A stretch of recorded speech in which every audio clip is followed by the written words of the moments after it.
On the day Richard Burton died, Elizabeth Taylor was in Los Angeles. She heard the news on the radio.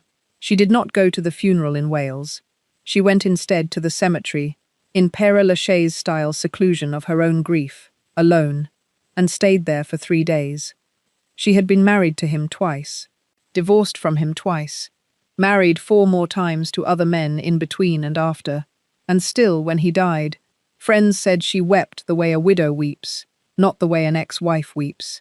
There is a difference, and anyone who has lost someone they were never supposed to keep will tell you exactly what it is. Everybody thinks they know this story. 2 of the most famous faces of the 20th century, 11 films together, a diamond the size of a walnut, a marriage that made front pages on 4 continents.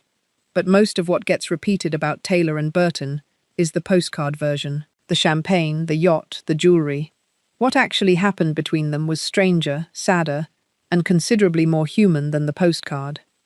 By the time she met Burton, Taylor had already been married 3 times and widowed once, all before her 30th birthday. Conrad Hilton Jr., heir to the hotel fortune, lasted 9 months starting in 1950, when she was 18. British actor Michael Wilding came next, in 1952, a marriage that gave her 2 sons and lasted 5 years before dissolving, amid rumours that had little to do with either of them, and everything to do with the industry both were trapped inside. Then came Mike Todd, the producer, whom friends described as the first man who actually seemed to match her intensity rather than shrink from it. He died in a plane crash after little more than a year of marriage, leaving Taylor a widow at 26 with a newborn daughter. Grief pushed her, almost immediately, into the arms of Todd's close friend, the singer Eddie Fisher, and that marriage was the one still technically standing when Burton arrived. By any ordinary accounting, Taylor had already lived through enough marital history for several lifetimes before the one everyone actually remembers even began. Before we get into it, if you're the kind of person who likes the real story behind the Hollywood myth, subscribe now, because this channel does one of these every week, and you don't want to miss the ones still coming. Alright, let's get into what actually happened. Part 1. The affair that broke 4 marriages. In 1961, Elizabeth Taylor was already the most talked-about actress alive, and not entirely for her acting. She was on her 4th husband, the singer Eddie Fisher, whom she had married after his own marriage to Debbie Reynolds collapsed under the weight of Taylor's arrival in his life. She had 4 children. She had already survived a widowhood after her 3rd husband, the producer Mike Todd, died in a plane crash in 1958. She was 29 years old and had lived, by most measures, several full lives already. Richard Burton was 35, Welsh, and considered by the theatre world to be the finest classical actor of his generation. He had trained at Oxford. He had played Hamlet. Critics used words like genius about him without irony. He was also married to the actress Sybil Williams and had 2 daughters. Sybil had stood by him through years of infidelity that had, until this point, stayed relatively quiet. Neither of them was looking for the other. Both of them were cast in Cleopatra, a production so bloated and expensive it nearly bankrupted 20th Century Fox, shooting in Rome for what would become 2.5 years. Burton played Mark Antony. Taylor played Cleopatra. The chemistry the script demanded turned out not to require much acting. Crew members on set noticed it before the tabloids did. Burton's hands shook the first morning he had a scene with her, badly enough that he needed a drink to steady himself before the cameras rolled, and he later admitted the drink hadn't been for nerves about the dialogue. Taylor, for her part, said almost nothing about it publicly at the time, but she stopped hiding it privately within weeks. By early 1962, photographers had the pictures. Rome exploded. The Vatican's newspaper ran an open letter accusing Taylor of erotic vagrancy, a phrase that followed her for the rest of her career. A US congresswoman suggested barring the couple from re-entering the country. Burton called the entire circus le scandale, half in mockery, half because he genuinely didn't know what else to call something that size.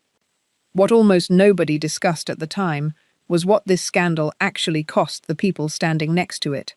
Sybil Burton, blindsided, took the couple's 2 young daughters and left for New York.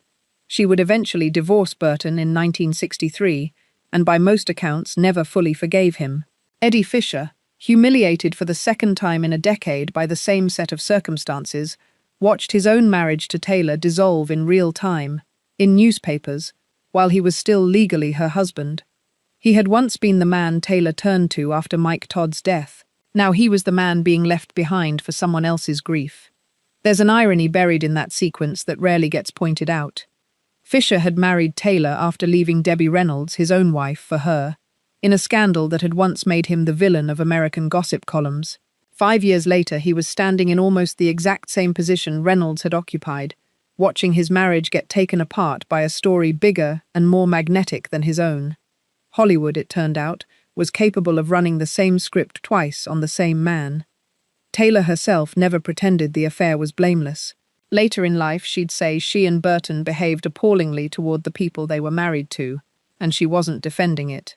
But she also said she had never, in her life up to that point, felt anything like what she felt on that set. Whatever this was, it wasn't going to be talked out of existing. The production itself gave the affair unusual room to grow. Cleopatra ran so far over schedule and so far over budget, eventually costing something in the neighborhood of $44 million, an almost unthinkable figure for 1963, that the cast spent close to 2.5 years together in Rome, with little else to do but wait for sets, rewrites, and Taylor's recurring health crises, which included a near-fatal bout of pneumonia that required an emergency tracheotomy. People who are forced to wait around together for that long, in a foreign city, with unlimited studio money and almost no oversight, tend to find out things about each other that a normal 6-week shoot would never reveal. By the time the film finally premiered in 1963, the affair wasn't news to anyone. It was simply confirmed. Part 2. The Wedding, the War, and the Diamond.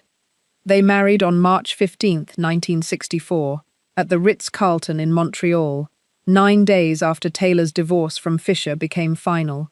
It was Taylor's 5th marriage. It was Burton's 2nd.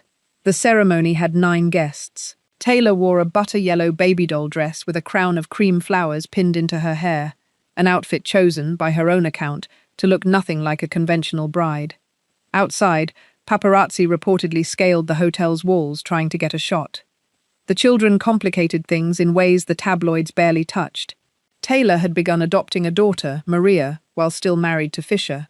Burton finished the adoption process after the wedding and, alongside that, became stepfather to the rest of Taylor's children from her earlier marriages, while his own 2 daughters from his marriage to Sybil remained largely in their mother's custody in New York. Somewhere underneath the diamonds and the premieres, there was an actual blended household of children absorbing all of it. For a decade, they were arguably the 2 most famous people on Earth, and they behaved like it. Burton bought her jewelry the way other men bought groceries. In 1969, he paid over $1 million for a 69-carat diamond that would come to be known as the Taylor-Burton diamond, so large that Cartier displayed it publicly in New York before Burton could even get it to her. She wore it to premieres, to parties, once reportedly while doing dishes, apparently just to see what it looked like against rubber gloves. The diamond was the headline item, but it was hardly the only one. There were villas, private planes, a yacht large enough to need its own crew, wardrobes shipped between continents for parties that lasted a single night. Burton once said, half joking and half not, that the 2 of them were simply incapable of spending money at a normal human rate. Reporters who covered them at the time treated every gift as its own news cycle, as though the size of the stones being exchanged were a running scoreboard of how the marriage was doing. None of that money or jewelry, though, bought them anything close to peace. Friends and crew who worked with them nicknamed them the Battling Burtons, and it wasn't affectionate exaggeration. They fought constantly, publicly and at volume, sometimes over the work, sometimes over drinking, sometimes, according to people who witnessed it, over nothing anyone could later reconstruct. Burton described it himself years later, with more clarity than most tabloid writers managed. Elizabeth and I lived on the edge of an exciting volcano. I'm not easy to be married to or live with. I exploded violently about twice a year with Elizabeth. She would also explode. It was marvelous, but it could be murder.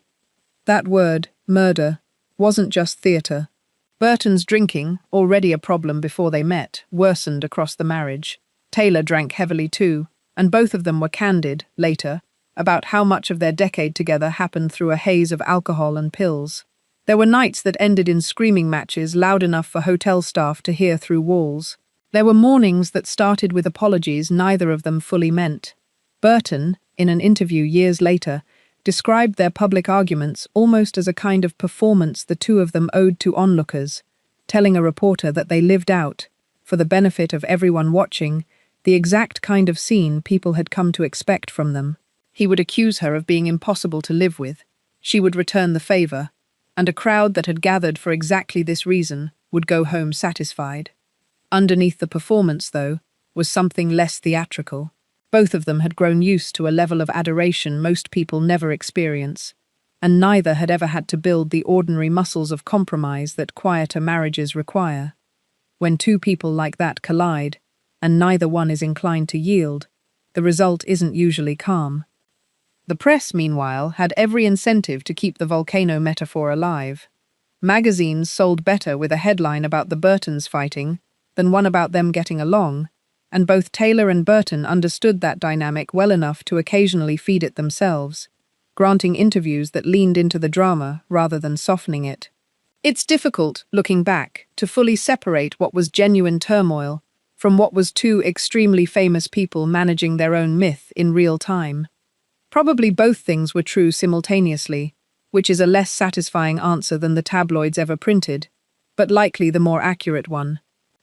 What rarely made the papers was the quieter side of the decade, the two of them reading scripts together late into the night, Burton coaching Taylor through scenes she found difficult, Taylor pushing Burton, by his own later admission, to take his stage career as seriously as his film work. Whatever else the marriage was, it was also a working partnership between two people who respected each other's craft, even while making each other miserable in every other room of the house. If you're finding this as fascinating as I do me a favor and hit that like button. It genuinely helps this video reach more people who'd want to see it, and it takes about 1 second. Okay, back to it. And yet, professionally, something real was happening alongside the chaos. Between 1963 and 1973, they made 11 films together, an almost unheard-of run for any screen pairing, moving from Shakespeare adaptations like The Taming of the Shrew to lighter studio fare like The VIPs, sometimes shooting back-to-back with barely a break between productions. The best of it, by far, was 1966's Who's Afraid of Virginia Woolf, in which they played a married couple tearing each other apart verbally across one drunken night. Critics noted, not without discomfort, how little distance there seemed to be between the performance and the marriage producing it. Taylor won her second Oscar for the role. Burton was nominated, and, as would happen again and again across his career, did not win. That losing streak mattered more to him than he ever fully admitted on camera. Burton was nominated for an Academy Award 7 times across his life, and never once won competitively, a record that still gets brought up whenever people discuss the Academy's biggest oversights. Colleagues who knew him well said the repeated loss ate at him in a way his public wit tried to cover. Taylor, who had 2 Oscars sitting on a shelf somewhere, occupied a strange position in the marriage, the more commercially bankable star, married to the man most critics considered the superior actor. It is not hard to imagine what that imbalance did to a marriage already running on excess and exhaustion. Their public appearances outside film sets fed the mythology just as much as the work did. At one point during the Cleopatra shoot, the two of them turned up ringside in London for the heavyweight fight between Henry Cooper and Cassius Clay, and photographs of them there circulated almost as widely as stills from the film itself. Wherever they went together, cameras followed, and by the mid-1960s neither of them could walk into a restaurant, a boxing match, or a palace reception without becoming the story of the evening, regardless of what the evening was actually for. By the early 1970s, the excess had a name people used behind their backs. Two people so famous, so wealthy, and so emotionally raw that ordinary married life had become structurally impossible for them. They filmed together constantly, which meant they were almost never apart, which meant there was nowhere for the arguments to cool down. In 1973, with grim, almost too perfect timing, they starred together in a television movie called Divorce His, Divorce Hers. The title turned out to be less irony than prophecy. 4. Part 3.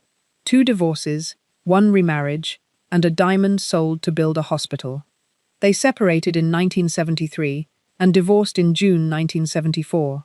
By then, a decade of overlapping film shoots had left both of them, by their own descriptions, emotionally worn through. The demanding pace they'd kept, film after film together with almost no time apart to breathe, had turned what began as a passionate escape into something closer to exhaustion. Taylor gave a statement at the time that sounded less like a press release and more like something she needed to say out loud to believe it. "I love Richard with every fibre of my soul, but we can't be together." It wasn't a woman claiming she'd fallen out of love. It was closer to a woman admitting love hadn't been the problem at all. The press, predictably, framed the split as the inevitable ending to 2 people whose fire had simply burned too hot to last. That reading was easy to write and easier to sell. It also left out the more uncomfortable possibility that the marriage hadn't failed from lack of love at all, but from 2 people who loved each other and were, at the same time, actively bad for one another.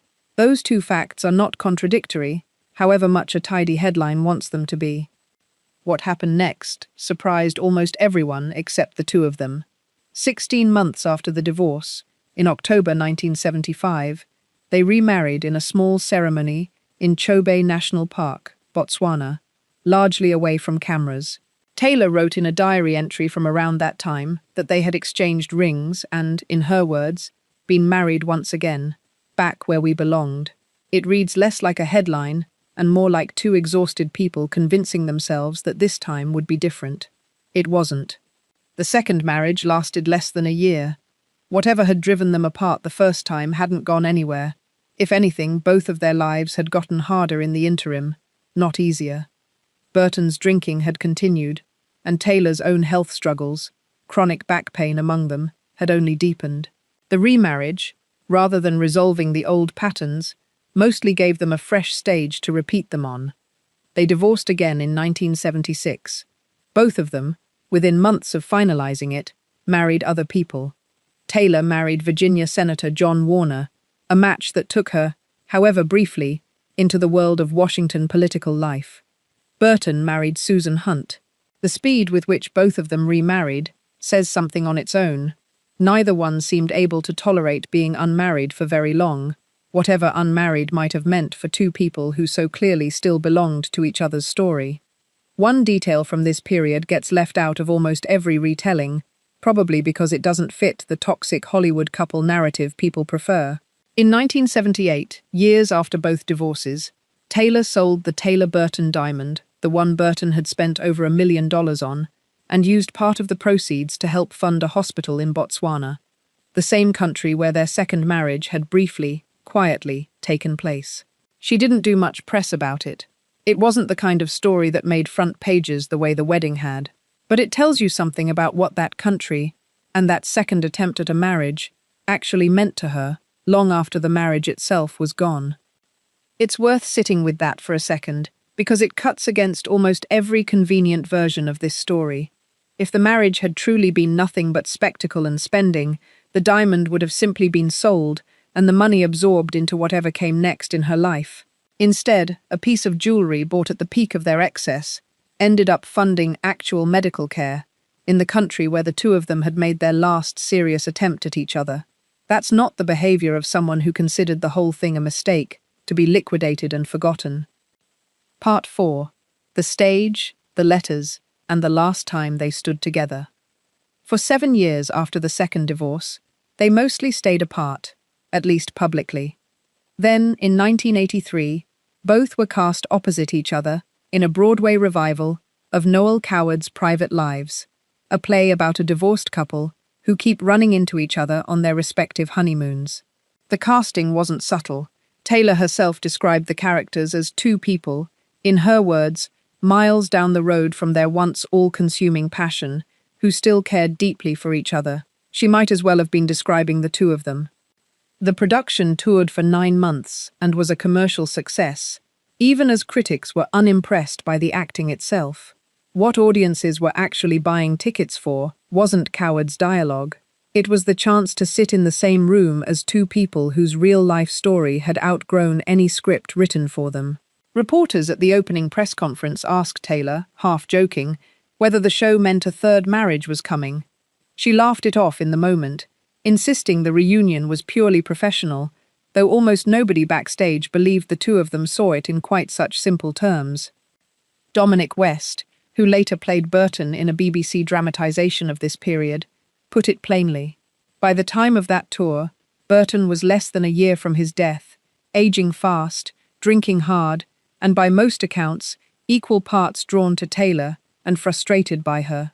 They rehearsed and toured through 9 cities, then Taylor checked into the Betty Ford Clinic almost immediately afterward, seeking treatment for her own dependencies, while Burton went home to Switzerland. West would later describe the timeline bluntly. The tour marked the lowest point of Taylor's life up to that point, and the direct prelude to Burton's death less than a year later. Burton married for a 5th time in July 1983, mid-tour, to a production assistant named Sally Hay, in a quiet ceremony in Las Vegas. He and Taylor finished the run, went their separate ways, and in August 1984, at his home in Séligny, Switzerland, Burton died suddenly of a brain hemorrhage. He was 58. Taylor did not attend the funeral in his native Wales. She said publicly that her presence would have turned a private family funeral into another media circus, and she didn't want that to be Burton's final scene.